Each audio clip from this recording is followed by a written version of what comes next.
नमस्कार दोस्तों, आप देख रहे हैं इंडिया तक न्यूज वन और आपके साथ मैं राजन पांडे। आप देख रहे हैं देश के बुलंद और भरोसे की आवाज राजन पांडे के साथ। आज बात करेंगे देश में राजनीतिक घमासान जो छिड़ा है उस पर बात करेंगे कांग्रेस के प्रवक्ता रणदीप सुरजेवाला की, जिन्होंने एक ऐसा बयान दिया जो राजनीति में और राजनीतिक अनुभव से जो मैं कह सकता हूं कि राजनीतिक गलियारों में काफी इसका चर्चा हो रहा है और काफी क्रिटिसाइज किया जा रहा है रणदीप सुरजेवाला को। कांग्रेस के प्रवक्ता रणदीप सुरजेवाला ने दरअसल मध्य प्रदेश की एक सभा को संबोधित करते हुए कहा कि बीजेपी को जो वोट देते हैं, बीजेपी को वोट देने वाली जनता को उन्होंने राक्षस कह दिया। ऐसी प्रवृत्ति, ऐसी लोग, ऐसी मानसिकता रखने वाले राजनीति आज किस स्तर पर पहुंच चुकी है, आप इस बयान से अंदाजा लगा सकते हैं कि देखिए, जनता किसी की भी हो सकती है, सपोर्टर किसी की भी हो सकते हैं, सपोर्टर बीजेपी का भी हो सकता है, सपोर्टर कांग्रेस का भी हो सकता है, सपोर्टर किसी भी पार्टी का हो सकता है। सपोर्टर पर कोई टैग नहीं लगा हुआ है कि वो किस पार्टी का है, मगर राजनीति में आप क्या बयान दे रहे हैं और आप किस पद पर हैं, अपने पद की मर्यादा को ध्यान में रखते हुए आपको कोई ऐसा बयान नहीं देना चाहिए जो असंवैधानिक हो। रणदीप सुरजेवाला ने बीजेपी के कार्यकर्ताओं को, बीजेपी के वोटरों को, बीजेपी को जो वोट देते हैं उनको कहा कि बीजेपी को वोट देने वाले राक्षस हैं। ये कहते ही राजनीतिक गलियारों में घमासान मच गया। चारों तरफ से बीजेपी ने भी हमला जारी कर दिया और रणदीप सुरजेवाला को हताशा वाला बयान करार दिया।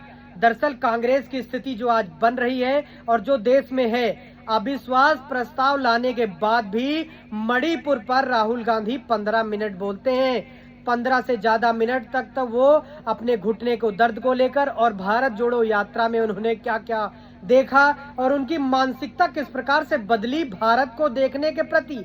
एक 55 साल का नौजवान व्यक्ति वो अब देश में ये देखने को लेकर निकल रहा है कि देश की स्थिति कैसे चल रही है और देश में क्या क्या विकास होने हैं, क्या हो रहा है, क्या संभावनाएं हैं, ये वो 55 साल की उम्र में ये सोच रहा है। तो आप सोचिए उस पार्टी की प्रवृत्ति क्या रह जाएगी।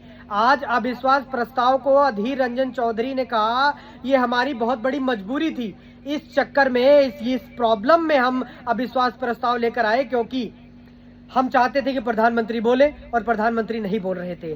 तो वही रणदीप सुरजेवाला ने जब से ये बयान दिया है तब से बीजेपी उन पर बहुत हमलावर है और हो ना हो उन पर एफआईआर भी दर्ज हो सकती है। कहीं ना कहीं देश में ऐसी भाषा का प्रयोग नहीं होना चाहिए, किसी भी राजनीतिक दल द्वारा नहीं होना चाहिए कि आप किसी के सपोर्टर को आप गाली दें, आप किसी भी प्रशंसक को गाली दें और किसी के सपोर्टर के मूल भावना को आप ठेस पहुंचाएं।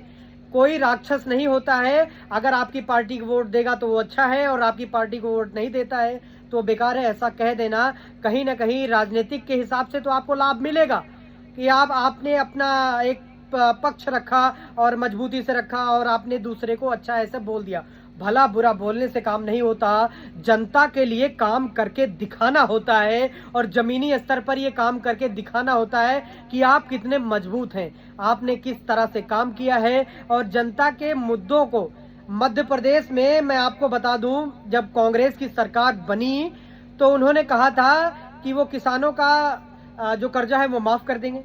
तमाम ऐसी स्कीमें जो कांग्रेस लेकर आई थी, बोली थी कि मैं ये करूंगी, तो कांग्रेस ने वो सब कुछ नहीं किया।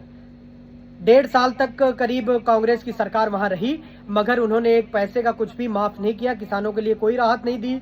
इस मुद्दे पर उनकी सरकार चली गई। दरअसल ज्योतिरादित्य सिंधिया का जब वो बीजेपी में आए तो मध्य प्रदेश की कांग्रेस टूट गई, उनके साथ 20 सांसद चले आए। तो तमाम स्थितियां जो बनी उसके बाद से कांग्रेस में टूट हुई और अभी राजनीतिक गलियारों में एक चर्चा का विषय यही बना हुआ है कि रणदीप सुरजेवाला की मानसिकता को दरअसल हो क्या गया है, वो ये कैसे बोल सकते हैं। कांग्रेस अभी चारों तरफ से आगे कुआं और पीछे खाई वाली स्थिति में है। वो उनको क्या करना चाहिए, क्या नहीं करना चाहिए, उनको कुछ समझ में नहीं आ रहा है।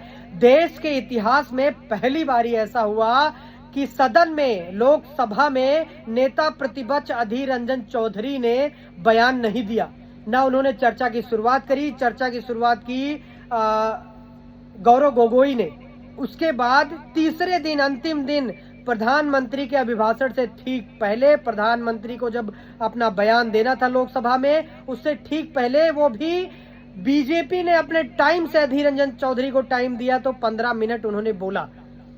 तो ऐसी मानसिकता है कि आप लीडर किसको मानते हैं ये है ही नहीं, जो कि बीजेपी आरोप भी लगा रही है कि इस प्रधानमंत्री के बाजार में जो ये ठगबंधन बना हुआ है, इस प्रधानमंत्री के बाजार में दूल्हे बहुत हैं, सब दूल्हा बनना चाहता है, सब प्रधानमंत्री की कुर्सी पर काबिज होना चाहता है, मगर काबिलियत, नीति और नियत किसी के पास नहीं है।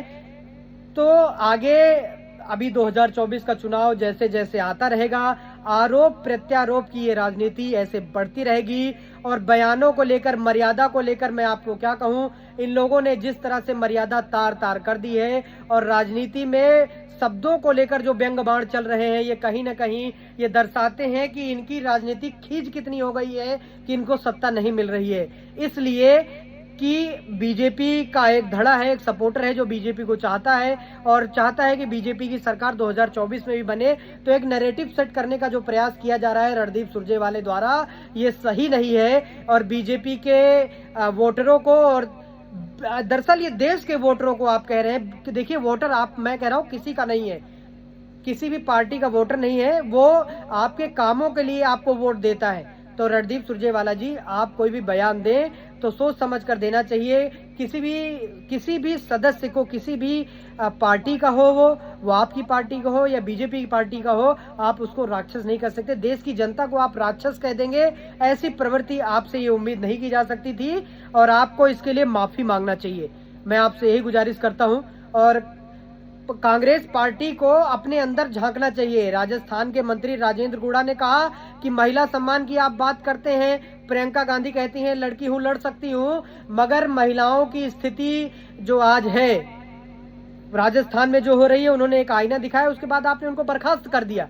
तो तमाम जो राजनीति में आरोप प्रत्यारोप के दौर हैं, ये चलते रहेंगे, और आपको अपनी पार्टी में, अपने गिरेबान में झांकने की आवश्यकता है, ना कि वोटरों को क्रिटिसाइज करने की आवश्यकता है। बहुत बहुत धन्यवाद। ऐसी तमाम वीडियो जो आपको अच्छी लगी है, चैनल को सब्सक्राइब करें, वीडियो को लाइक करें, शेयर करें, और मेरे इस कार्यक्रम में अपना योगदान दें। बहुत बहुत धन्यवाद। देश और दुनिया की बड़ी खबरों के लिए आप देखते रहिए इंडिया तक न्यूज़ 1, राजन पांडे के साथ, देश की बुलंद और भरोसे की आवाज। बहुत बहुत धन्यवाद।